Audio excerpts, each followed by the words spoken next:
You take your pregnant wife to the emergency room.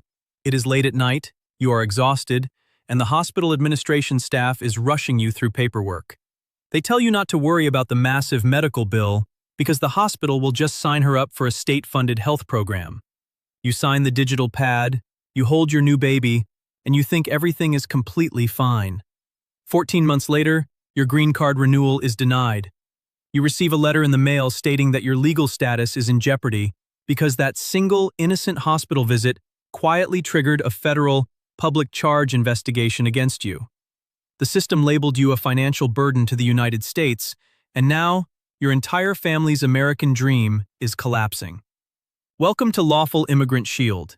We protect U.S. green card holders, naturalized citizens, and visa holders from the hidden immigration and financial traps that can destroy your legal status. Before we go deep into today's survival guide, I must make a critical legal disclaimer.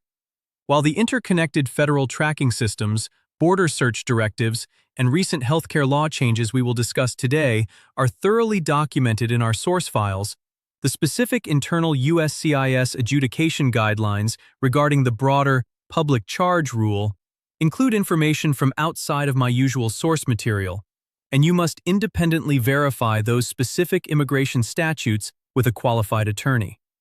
But you need to understand the mechanism of this trap, because the way the United States government tracks your healthcare is exactly the same way they track your taxes, your travel, and your digital life. Millions of lawful immigrants believe that hospitals and immigration enforcement are completely separate worlds. They think that medical privacy laws protect them. That is a dangerous, devastating illusion. Today, I'm going to show you exactly how the United States government tracks your medical history. I'm going to explain the specific healthcare benefits that were legally stripped away from immigrants under the recent 2025 laws. I will show you how a simple mistake at the airport can expose your private medical debts to Customs and Border Protection. And most importantly, I'm going to give you a step-by-step defense strategy to safely navigate the U.S. healthcare system without ever risking your deportation. This is the most important video you will watch this year. Do not skip a single minute. Let us begin. You might be thinking, but I pay my taxes, I work hard, I am allowed to use healthcare. Listen to me very carefully. The rules changed drastically, and almost nobody told the immigrant community. On July 4, 2025, a new law was signed called the One Big Beautiful Bill Act. This law did something that has never been done before in American history. It systematically removed vital healthcare eligibility from lawfully present immigrants. An estimated 100,000 lawfully present immigrants, including TPS holders, refugees, asylum seekers, and certain visa holders, will be formally disenrolled from Medicare by January 4, 2027. But it did not stop at Medicare. This exact same law aggressively targeted the Affordable Care Act, also known as Obamacare. Under the new regulations, premium tax credits for health insurance under the ACA are now completely denied to asylum seekers, TPS holders, DACA recipients, and anyone with deferred action. The law literally gives with one hand and takes with the other, creating a parallel, harsher code for immigrants. Here is the trap. The hospital administrators do not always know these immigration laws. A well-meaning social worker in an emergency room sees that you are struggling with a $15,000 medical bill. They hand you a form. They say, "Just sign this. We will get you on state assistance. It will cover everything." You sign it because you are terrified of the debt. But if you are in one of the restricted categories, or if you apply for a federally funded program that categorizes you as a public charge, you have just laid a trap for your own future. The hospital gets paid, but 2 years later, USCIS reviews your file. They see that you received federally subsidized healthcare that you were either ineligible for or that officially designates you as dependent on the government. In an instant, your renewal is flagged. Your path to citizenship is destroyed. Let us go even deeper. Let us say you avoid the state benefits. You know about the public charge rules, so you decide to pay the hospital bills in cash. You withdraw money from your bank account to pay the medical collections agency directly. You think you are being safe, but you just walked into another massive federal trap. In 2026, the United States government monitors your cash through an aggressive algorithmic system. You withdraw $3,200 on Tuesday, $2,800 on Thursday, and $3,000 on Saturday to pay the hospital. It is your own savings account. It is all your own legal money.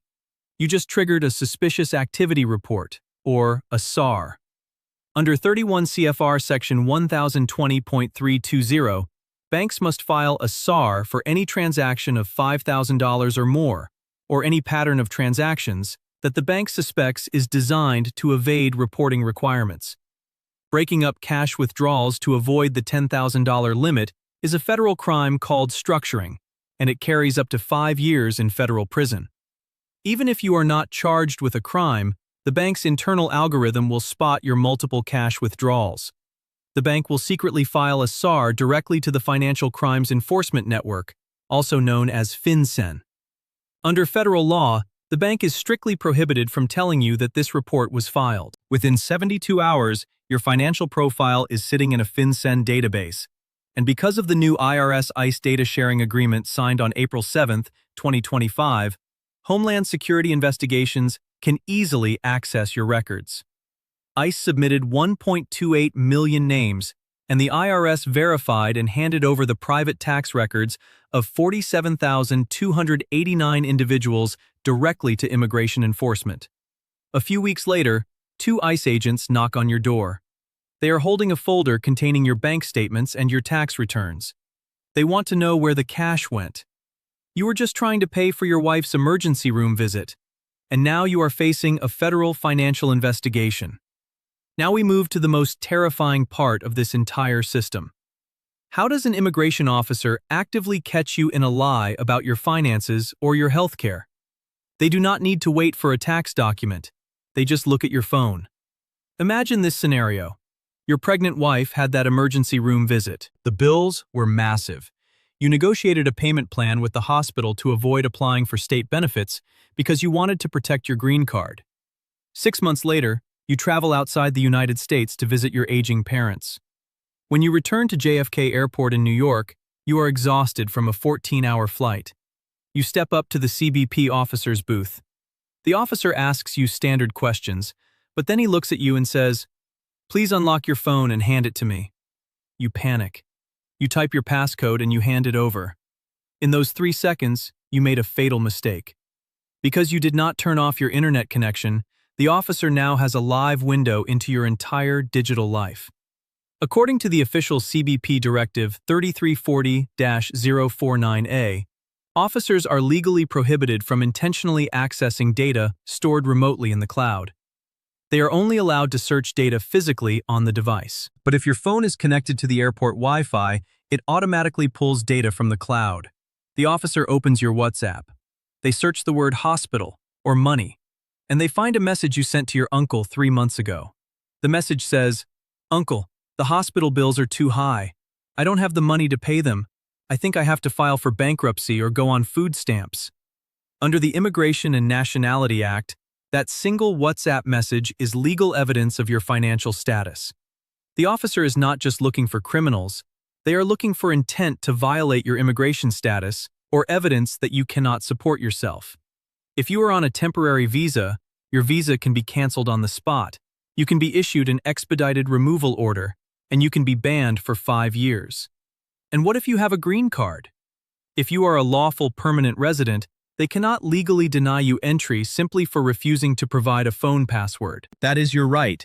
However, if you refuse to unlock your device, CBP can seize your phone, give you a receipt, let you enter the country, and send your phone to a forensic lab for months. They will find the hospital debt. They will find the messages. Every message, every photo, every note on that phone is the most powerful witness against you.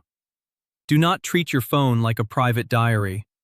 If your green card is canceled or your renewal is denied because of a public charge hospital mistake, you do not just lose your immigration status, you lose your financial survival. Under Section 202Y of the Social Security Act, no monthly benefit is payable to any alien in the United States for any month during which they are not lawfully present. If you lose your legal status, the government will terminate your Social Security retirement money. You could lose the money you worked 10, 15, or 20 years to earn. If you are deported and hit with a 10-year bar, you could lose upwards of $228,000 in earned benefits, all because you signed a hospital form you did not understand. I am not telling you all of this to scare you.